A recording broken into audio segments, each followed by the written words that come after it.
famous person that you were really nervous to meet. I think the first time meeting Jon Hamm, he's a big deal. I was kind of shy and kind of a little nervous. Listen, I'm glad to hear that you were just nervous to meet me, because I assumed that you just probably wanted me during that run to stop visiting you guys in the locker room and giving you skating tips.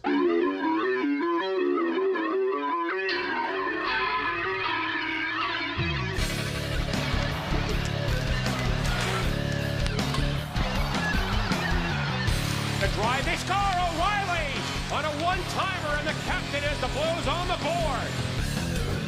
This is Off the Ice, presented by Truly Hard Seltzer. And I'm truly excited to be joined by a Stanley Cup champion in Ryan O'Reilly. Ryan, great to have you here with us. Thanks so much for taking the time. My pleasure. Thanks for having me. This is called Off the Ice, so we know all of the amazing accolades you've had on the ice, Stanley Cup champion, Conn Smythe, tons of awards over the years for you personally, but off the ice, can you give us 3 things that are most important to you in life? Oh, yeah, absolutely. Family, of course, music, I think is a big one. And I don't know, friends. Friends. Perfect. That's a good 3. I like that. I mean, you mentioned music, and that's kind of where I want to go first, because we know that you are so involved with playing the guitar and you're a music buff and you love the history of music. So I guess I want to start with the guitar playing. And did you learn any new songs during the pandemic? I haven't. And actually, I think, I've got, we just had a second baby, 9 months old now, but having the 2 kids has been a little difficult to play. And when I do, I'm kind of drawn to playing kids songs that they can at least dance to. My little guy's got some fun requests. So I'm kind of, might not be playing my ideal genre, but I'm still playing a bit, and I love it. And usually I travel with one, take one on the road, which is it's nice because we obviously have a lot of downtime. We're kind of stuck to the hotel, so get to kind of mess around there a bit and just kind of have fun with it. It's a nice, it's a great escape. It's a great way to kind of not think about hockey all the time and find something a little bit more creative and kind of get to the point where I kind of play how I feel. So it's really nice that way. Yeah, I love that you get to have the kids up and dancing as well. Have you been teaching your son at all any guitar? Does he like to learn as well how to play it, or just dance? No, he wants to. You can tell he's got he grabs the ukulele and he calls the ukulele his guitar. So he'll strum the strings. He doesn't know where to put the other hand yet, but he'll hit the strings enough. So I hope, I don't want to force it on him, but I hope he sees me playing enough that eventually he kind of just says, oh, how do I do that? But it's fun. I think, we've got instruments all around the house, and I try to play them, and I hope they will someday too. Take me back to the early days of you playing the guitar. How did you get into it? And what was one of the first songs that you were able to teach yourself? So I think I got a guitar for my 14th birthday, and didn't know how to play anything at all. And I took it. I was actually in Erie at the time playing junior hockey. I remember I went over to my buddy's place, and he just started learning. And this is kind of, I think, right when YouTube was starting to take off. And he would just type in a song on YouTube, and it would come out and teach him how to play. So it was very kind of easy. And that's kind of how I got started. I kind of went home, and I think the first little thing I learned was the Harry Potter melody. Being at, I can't remember exactly how it goes. Dun, dun, dun, dun, I remember that was my first little success on a guitar, was be able to play the Harry Potter melody. And then I think my first song was "Time of Your Life" by Green Day. Good jam, love it. Yeah. So I first probably that was the first one I learned how to strum, and then got into a lot more songs, and actually came back to that song and then learned how to kind of finger pick it. So it was kind of it was kind of a staple for myself. I haven't played it in a while though. I'll have to see how I'm doing. I mean, the first few notes of that song alone are so recognizable. Like, if you have to go and play a Shazam game at any point, name that tune. Yeah. That Green Day song of Time of Your Life is probably one of the most recognizable first 3 notes from the guitar. That's awesome. Absolutely. It's it's a great one. Absolutely. So what's the latest song you're working on? Do you have one that you have been trying to learn yourself right now? I have it. A lot of times I kind of mess around just with my own melodies. I find it's kind of only being creative. And again, these aren't anything special, but it's fun for myself just kind of like a lot of chords that I play or notes that I play. I don't really know exactly what they are, but I know when something sounds right and kind of goes together. So I kind of get creative with that. The one song I got to get back on it, but was Ramble On. I think I've learned like kind of little bits of that, which, I'm hoping I can put that whole thing together, because that's, it's just an amazing song. And I think everyone loves that one too. So it would be a great campfire one, kind of get everyone rocking. That's awesome. Have you seen the movie It Might Get Loud? I have. Okay. All right. Yeah. I was gonna say, if you're naming these tunes, that's one that you've got to watch for sure. Yeah, I love that movie. That was it was pretty captivating, just seeing those three guys together and just listening to that. It was amazing. Did you know there's a musician in the UK named Ryan O'Reilly? I do. He's got. It's funny because I think he opened up for one of my favorite bands over there, the Arkells. And I remember someone sent a picture of me and said, like, "Are you opening for the Arkells?" And I was like, "What?" And then I got into his music, and I love some of it. There's one song I listened to. I think it's called the Northern Lights. I've never seen the Northern Lights. I saw on YouTube an acoustic version of it. He's an amazing musician. He's got some really good music. I feel like you two should do a collaboration together. Like, you both know each other exists. You're both superstars in your own field. I feel like this would be a good collaboration. It would be pretty cool. I definitely, I wish I had kind of social media, could reach out, but it's pretty funny. Hello Ryan, this is Ryan O'Reilly here. I just wanted to congratulate you on all your success. When you won the Stanley Cup, I was inundated with messages of congratulations, which I enjoyed, and lots of inquiries as to how to become a top ice hockey star, which is obviously something I don't know a lot about, but I enjoyed replying anyway.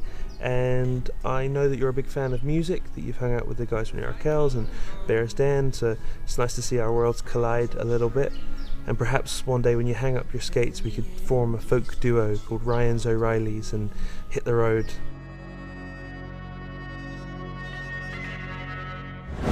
Along the lines of some of the names that you've been mentioning, I wanted to play a little game with you along the musical theme. And major or minor, who is major in your opinion of the two names that I'm going to mention? So I think you'll pick up on it pretty quickly. But the first one is Jimi Hendrix or Jimmy Page.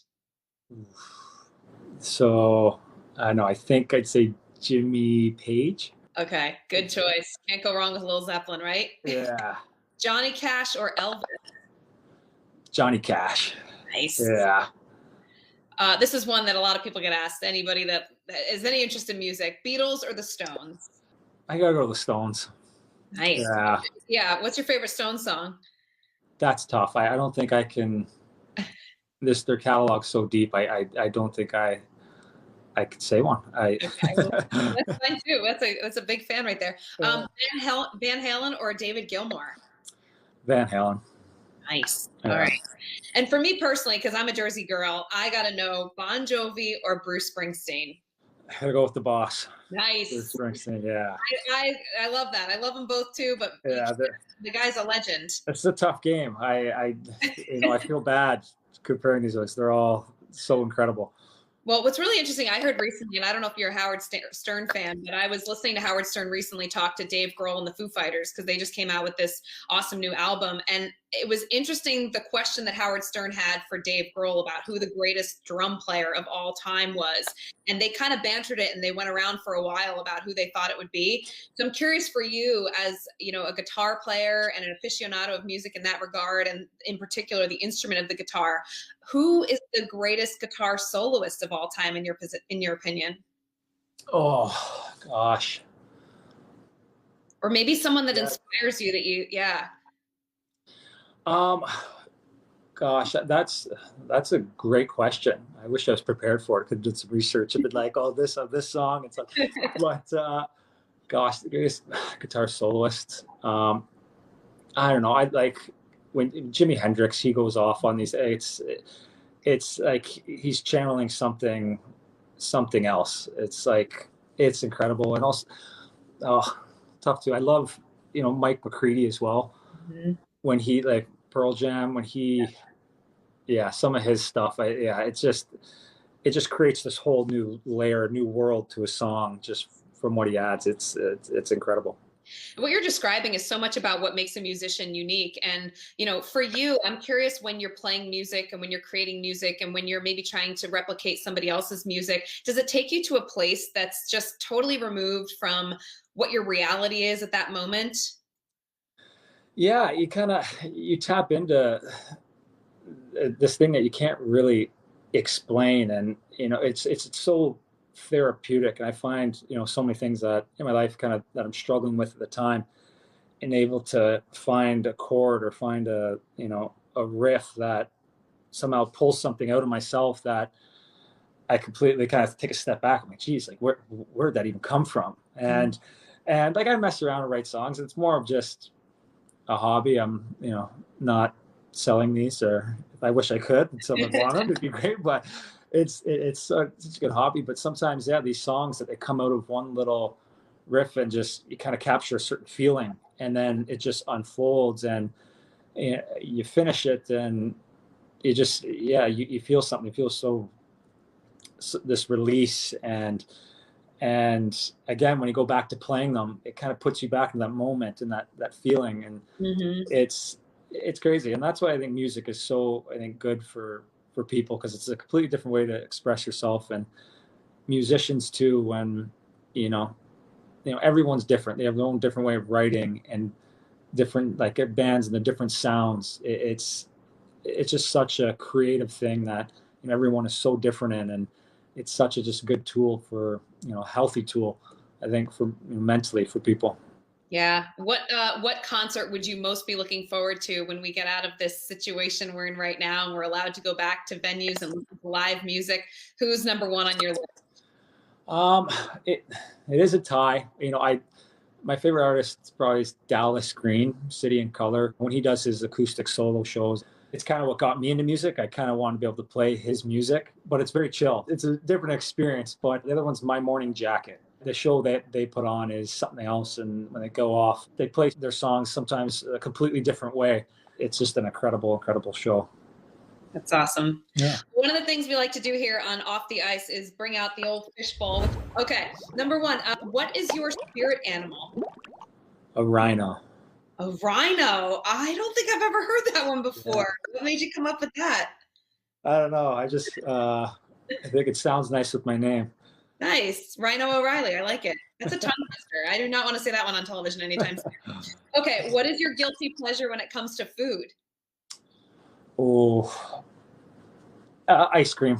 Easily ice cream. And it's not crazy. I just like a vanilla bean, I feel, is just. Oh, that's my favorite too. Yeah, it's. A little Cold Stone Creamery vanilla bean is the best. You can't go wrong with that.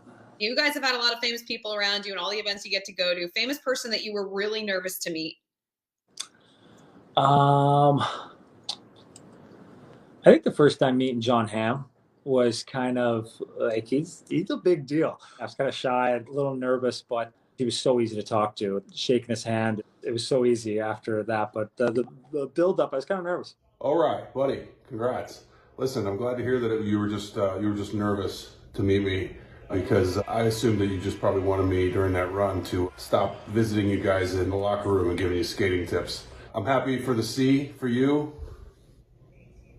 Good job, buddy. As far as I'm concerned, it stands for celebrity, but I know what it really stands for, and you're doing a great job. Let's go Blues. Well, and he's around you guys all the time now. A huge St. Louis Blues fan. But were you a Mad Men fan? Is that what kind of made you a little nervous, or? Yeah. Oh, yeah. Yeah, he's done so much. But yeah, the first time I ever saw him was Mad Men. He's big time, and obviously he just has a presence about him, and the way he carries himself, how nice of a person he is, and the way he engages with people. It's pretty special to see. Yeah, that's awesome. It kind of humanized him, right? After you got to meet him. Oh, absolutely. And he just loves talking hockey, so it makes it easy. Yeah, no question. Okay, what is something that your parents still get on your case about? Calling them back quicker. Nice. I sometimes am so bad with my phone, or like my dad. I sometimes will have like 5 missed calls from my dad.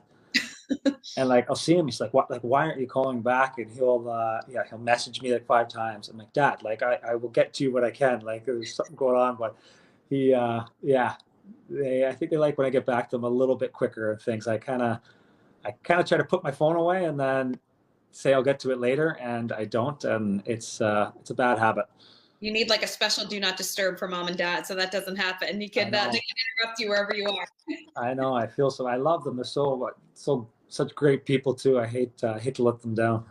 Well, along those lines, actually, I just pulled out my next question, and it is about your family, and they are great people. And we've had so many great stories to share about your family and the incredible parents that you have and all the foster children that they've brought into your life and your brother's life. It's a great uplifting story, and it's really inspiring what your family has done. But I am curious, who is the best athlete in the family of all your brothers and sisters, and maybe your parents too? Oh, we are a very athletic family. Gosh, I don't know. My dad's one of the strongest, like mentally. My mom's, I think, the biggest competitor.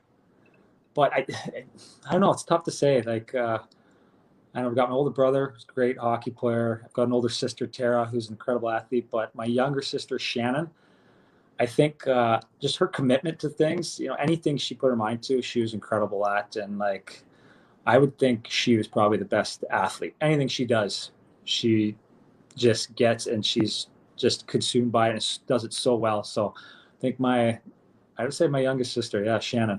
Nice. All right. We'll have to see what Cal's answer to that would be if we can ever get him on the phone, right? Yeah, Cal stinks. Don't worry about that. All right, finally, Ryan, I got to get your opinion because I did a skating commercial a couple years ago, way back 100 years ago when I was working for Boston Bruins on Nesson. I need you to critique my skating abilities. I'm going to show you the commercial, and I want you to tell me how good I am, okay? Okay. All right.